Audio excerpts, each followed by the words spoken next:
पदाधिकारीगण हमारे यहाँ बीच के अंदर आए हुए हैं। हमारे हरियाणा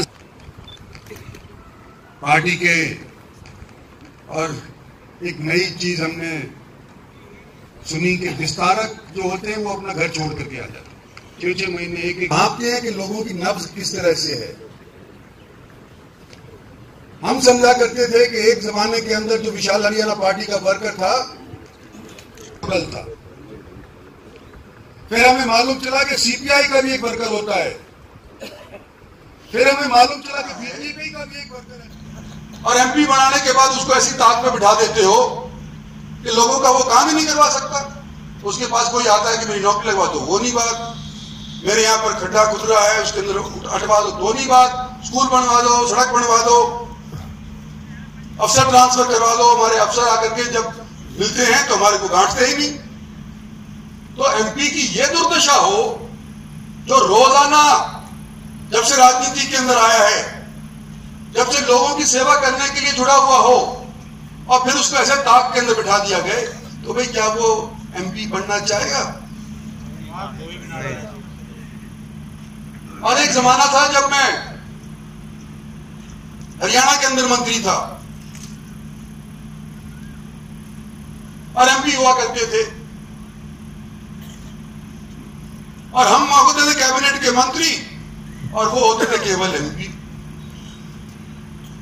और हम एक बात कहते थे, एमपी दूसरी बात कहता था। तो भाई एमपी की बात जाओ, तुम्हारी कैबिनेट मंत्री की नहीं जाती थी।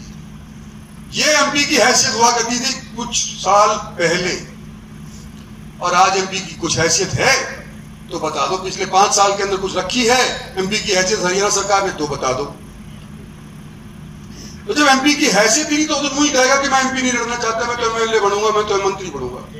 गलत कह रहा है। और मैं ये चाहता हूं कि जब मैं छोड़ू राजनीति, कम से कम यहां के लोगों का मनोबल टूटा नहीं। जितना मेरा बाप छोड़ के गया था उससे अव्वल मेरे लोगों का मनोबल होना चाहिए कि राजनीति के अंदर कुछ हम हैसियत रखते हैं।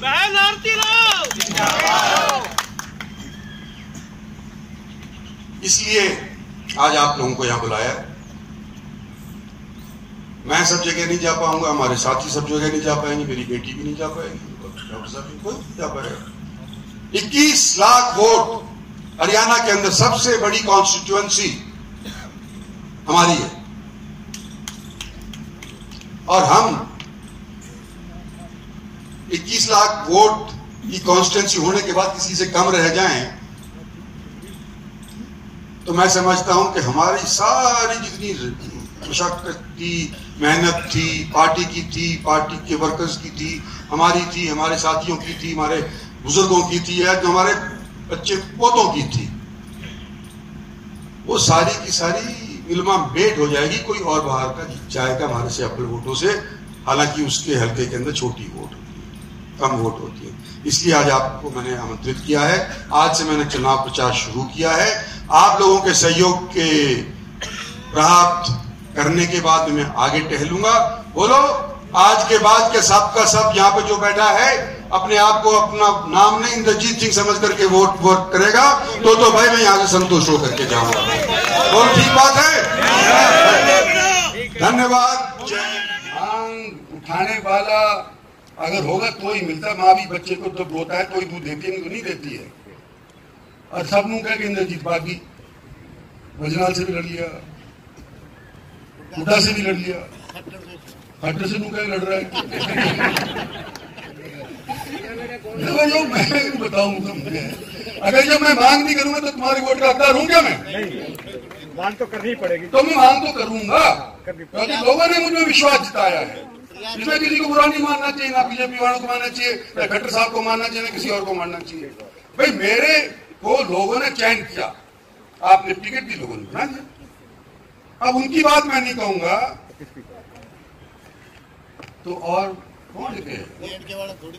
ये सारे के सारे कांग्रेसी जो आज के दिन में कह रहे हैं इंद्रजीत के खिलाफ हम लड़ लेंगे, इन्होंने तो सबसे पहले तुम्हारा घर में फाटा टूट गया। क्या ये बच्चे जाने चाहिए कि हमारे इलाके की ताकत को कमजोर करने के लिए इन्होंने फाटा टूट जो करी थी घर के अंदर,